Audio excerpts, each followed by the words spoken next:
Pregnancy के बाद वज़न कैसे कम करें, या फिर आप कह सकते हैं प्रेगनेंसी के बाद पेट कैसे कम करें। दोनों एक ही चीज़ है, क्योंकि जब हमारा वेट कम होगा ऑटोमेटिकली हमारा बेली फैट भी धीरे धीरे कम होता जाएगा। ऑल्दो मदरहुड हर फीमेल का ड्रीम होता है, हर फीमेल चाहती है कि वो मदर बने, और ये फेज़ जो होता है प्रेगनेंसी वाला बहुत ही ब्यूटीफुल जर्नी होती है। बट प्रॉब्लम कहाँ शुरू होती है, जब डिलीवरी हो जाती है और हमें जब रियलाइज़ होता है कि हमने कितना सारा वेट पुट ऑन कर लिया है। सो प्रॉब्लम आती है उस टाइम पे। ऑल्दो फेस बहुत ब्यूटीफुल होता है, वो सारी चीज़ें बहुत ब्यूटीफुल होती हैं, ऑल द टाइम हम उस चीज़ को इंजॉय कर रहे होते हैं, हमारा खाना पीना भी रेगुलर चल रहा होता है। But back in the mind एक टेंशन कॉन्टिन्यूसली चल रही होती है कि इस वेट को कैसे कम करें। सी सेक्शन स्पेशली अगर है तो उसमें वेट लूज़ करना और ज़्यादा प्रॉब्लमेटिक हो जाता है, क्योंकि 6 मंथ्स तक तो हमें कोई भी एक्सरसाइज अलाउड नहीं होती है, क्योंकि हमारे बेली वाले एरिया पे बिल्कुल भी प्रेशर नहीं आना चाहिए। But guys let me clear you, ना तो वेट लूज़ करना आपके लिए मुश्किल होने वाला है और ना ही ये बेली फैट कम करना आपके लिए मुश्किल होने वाला है। दोनों ही चीज़ें बहुत आसानी से होने वाली हैं। सो चिल, अभी आप इस फेज़ को इंजॉय करें। और जो लोग अपने 6 मंथ्स कंप्लीट कर चुके हैं या फिर कंप्लीट करने वाले हैं, वो लोग मेरी बातें ध्यान से सुनें, क्योंकि यही टाइम है जिसमें उन्हें अपनी वेट लॉस जर्नी शुरू करनी है। सो 6 मंथ्स हमें ये वाला फेज़ पूरा इंजॉय करना है। हम जितना हेल्दी खाएंगे, जितना हेल्दी खुद को रखेंगे, वो कहीं ना कहीं डायरेक्टली इनडायरेक्टली हमारी बेबी की लाइफ को बहुत ज़्यादा अफेक्ट करने वाला है।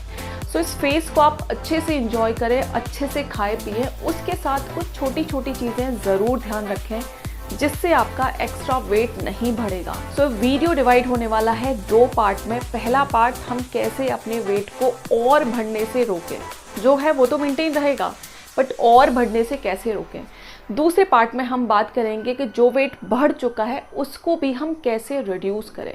सो दोस्तों, आज का वीडियो हम लोग शुरू कर लेते हैं। Welcome back to 3D health. My name is Shrinkhala Sharma and आज के इस वीडियो में हम लोग डिस्कस करने वाले हैं how to lose weight after C section delivery. Delivery के बाद पेट कैसे कम करें, डिलीवरी के बाद वजन कैसे कम करें, या फिर आप कह सकते हैं डिलीवरी के बाद मोटापा कैसे घटाएं। I will share my weight loss journey with you, how I lost 15 kg within just 4 months। दोस्तों शुरू कर लेते हैं कि पहले फेज में, यानी कि जो हमारा वेट बढ़ चुका है उसको और बढ़ने से कैसे रोका जाए, उसके लिए हमें क्या करना है। मेरा वेट काफ़ी बढ़ चुका था। मैंने प्रेगनेंसी के टाइम में 17 kg गेन किया था। एक टेंशन थी जो ऑल टाइम मेरे माइंड में रहती थी कि ये वेट कैसे जाएगा, ये जो मैं इतना सब कुछ खा रही हूँ इसे मैं कैसे निकालूंगी। जब मेरा बेबी 2.5 महीने का था, 2.5 मंथ्स का था, उसके बाद मैंने घर से बाहर कदम निकाला वॉक के लिए। फर्स्ट डे जब मैं वॉक करने गई तो मैं सिर्फ 20 मिनट्स वॉक कर पाई, क्योंकि उसके बाद मेरे से वॉक नहीं हो रही थी। तो फर्स्ट डे मैं सिर्फ 20 मिनट्स वॉक कर पाई, उसके बाद धीरे धीरे 25, देन 30, 35, 40।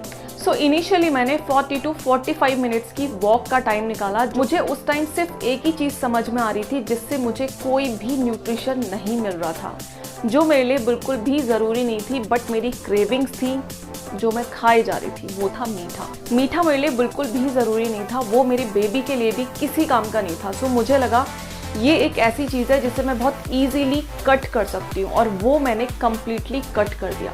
उस टाइम पे मैं दूध दलिया खाती थी, बट आप इमेजिन कर सकते हैं दूध दलिया बिना चीनी के। बाद में मैंने 30 to 40 मिनट्स योगा के लिए टाइम निकाला, क्योंकि योगा एक ऐसी एक्सरसाइज है जो कि अकॉर्डिंग टू मी अगर आप वॉक कर रहे हैं उससे भी कहीं ज़्यादा इफेक्टिव है। अगर आप 30 मिनट्स योगा कर रहे हैं घर में और 30 मिनट्स वॉक कर रहे हैं, तो वॉक से कहीं ज़्यादा इफेक्टिव मुझे योगा लगा। मेरी वेट लॉस जर्नी से मैंने ये 8 टिप्स निकाले जो कि मेरे लिए काफ़ी ज़्यादा बेनिफिशियल प्रूफ हुए। सो इनमें से फर्स्ट टिप, जो कि हम ऑलरेडी डिस्कस कर चुके हैं, डेली कम से कम 40 to 45 मिनट्स की ब्रिस्क वॉक मुझे करनी होती थी, और ये मेरे लिए काफ़ी ज़्यादा बेनिफिशियल प्रूफ हुई। उसके साथ साथ a big no to all kind of sugar completely मैं हटा चुकी थी अपनी diet. Third is drink lots of liquids. मैं दलिया ले रही थी उसकी कंसिस्टेंसी में लिक्विड रखती थी, दाल थी, सब्जी थी, मैं जो भी चीज़ खा रही थी कोशिश करती थी उसको ज़्यादा से ज़्यादा लिक्विड रखने की, क्योंकि उसकी कंसिस्टेंसी जितनी ज़्यादा लिक्विड रहेगी उतना वो इजीली डाइजेस्ट हो पाएगी। अगर हम डाइट की बात करें तो डाइट मेरी ऐसा चल रही थी जो कि मैं पहले ले रही थी, उसमें से सिर्फ शुगर कंटेंट मैंने कट किया था, बाकी सारी चीज़ें सेम चल रही थी। यानी कि मेरी डाइट में काफ़ी सारे लिक्विड्स थे, काफ़ी अच्छी क्वालिटी में प्रोटीन था, काफ़ी अच्छी क्वांटिटी में फाइबर्स थे, यानी कि मैं रॉ वेजिटेबल काफ़ी अच्छी क्वांटिटी में ले रही थी, प्लस फ्रूट्स की कम से कम 2 सर्विंग में डेली ले रही थी। उसके साथ साथ मैंने लीफी वेजिटेबल को भी अपनी डाइट में ऐड किया था। डेली बेसिस पे कम से कम मैं 1 बोल लीफी वेजिटेबल ज़रूर ले रही थी। उसके साथ साथ जैसा कि मैंने ऑलरेडी डिस्कस किया, मेरी डाइट काफ़ी लिक्विड डाइट थी। मैं जो भी चीज़ें खा रही थी वो लिक्विड कंसिस्टेंसी की खा रही थी, तो मैंने अपनी बॉडी को प्रॉपर वेल हाइड्रेटेड रखा एंड उसके साथ साथ मैंने ध्यान रखा कि मेरी डाइट में अच्छी क्वांटिटी में प्रोटीन होना चाहिए, आयरन होना चाहिए एंड कैल्शियम होना चाहिए, क्योंकि उस टाइम इन तीनों चीज़ों की रिक्वायरमेंट सबसे ज़्यादा होती है। हमारा बेबी एटलीस्ट 6 मंथ्स तक कम्प्लीटली हमारे ऊपर डिपेंडेंट होता है, सो हमें अपनी डेली डाइट में एक्स्ट्रा 500 कैलोरीज डेली लेनी होती है, क्योंकि हम जो खाएंगे, जैसा खाएंगे, वो एग्जैक्टली वैसा ही हमारे बेबी को ट्रांसफ़र होने वाला है। ब्रेस्ट फीडिंग जैसा कि काफ़ी सारी रिसर्चेस, काफ़ी सारी स्टडीज़ ये क्लेम करती हैं कि जो मदर अपने बेबी को ब्रेस्ट फीड कराती हैं वो automatically per day around 700 calories burn कर रही हैं। यानी कि जो मिल्क प्रोडक्शन का जो प्रोसेस होता है उसमें हमारी बॉडी की अराउंड 600 to 700 कैलोरीज बर्न हो जाती हैं।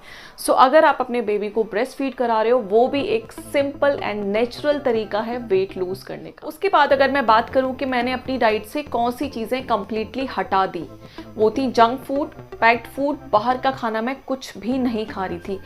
अल्कोहल मैं लेती नहीं थी तो मुझे उसकी टेंशन नहीं थी। कैफीन मैंने बिल्कुल हटा दिया था। मैंने 1 कप जो चाय में लेती थी वो भी मैं कम्प्लीटली हटा चुकी थी।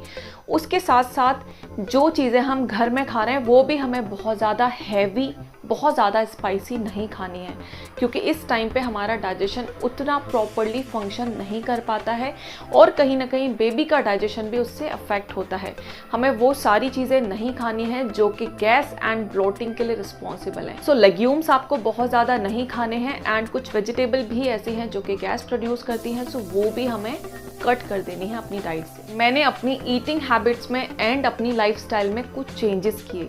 ईटिंग हैबिट्स जैसे कि मैं जो भी खाना खा रही थी बहुत कॉन्शियसली खा रही थी, एक एक बाइट बहुत अच्छे से च्यू कर रही थी। खाने के टाइम पे मैं एकदम शांत थी, ऐसा नहीं था कि मैं फ़ोन और टीवी देखते हुए खाना खा रही थी। दूसरा, मैंने अपना डिनर, जो भी मैं डिनर प्रॉपर डिनर ले रही थी वो मैं थोड़ा जल्दी कर लिया करती थी। इंटरमिटेंट फास्टिंग मैं उस टाइम बिल्कुल फॉलो नहीं कर रही थी, बट ऑफकोर्स कोशिश करती थी मेरा डिनर एटलीस्ट 7 o'clock तक हो जाए, क्योंकि उसके बाद भी मुझे कहीं ना कहीं भूख लगती थी। सो उस टाइम में मैं कोशिश करती थी लेट नाइट में जो भी बिंजिंग कर रही हूँ वो थोड़ी हेल्दी हो, यानी कि रोस्टेड चने आप ले सकते हैं, आप मखाने फ्राई करके रख सकते हैं, आप मूंगफली जो होती है उसको आप रोस्ट करके रख सकते हैं। Now the 8th and the most important tip, उस टाइम पे हम में से ज़्यादातर लोगों को लगता है कि ये जो लड्डू हमें खिलाए जा रहे हैं, ये जो अजवाइन का पानी हमें पिलाया जा रहा है, ये सारी चीज़ें जो हमें फोर्सफुली खिलाई या फिर पिलाई जा रही हैं, ये हमें बिल्कुल भी नहीं करनी है। इनिशियली मुझे भी ऐसा लगता था कि अजवाइन के लड्डू तो मैं खा ही नहीं सकती, मैं क्या करूँ, इनको कहाँ पे कैसे, कहाँ पास करूँ, कहाँ छुपा दूँ, क्योंकि मुझे उस टाइम वो बिल्कुल भी अच्छे नहीं लगते थे। ये चीज़ें हम उस टाइम रियलाइज़ नहीं करते, बट आज के टाइम में मैं ये चीज़ें बहुत अच्छे से रियलाइज़ कर सकती हूँ एंड फील कर सकती हूँ कि अगर मैंने वो सारी चीज़ें नहीं खाई होती तो शायद मेरी बॉडी इतनी हेल्दी नहीं होती।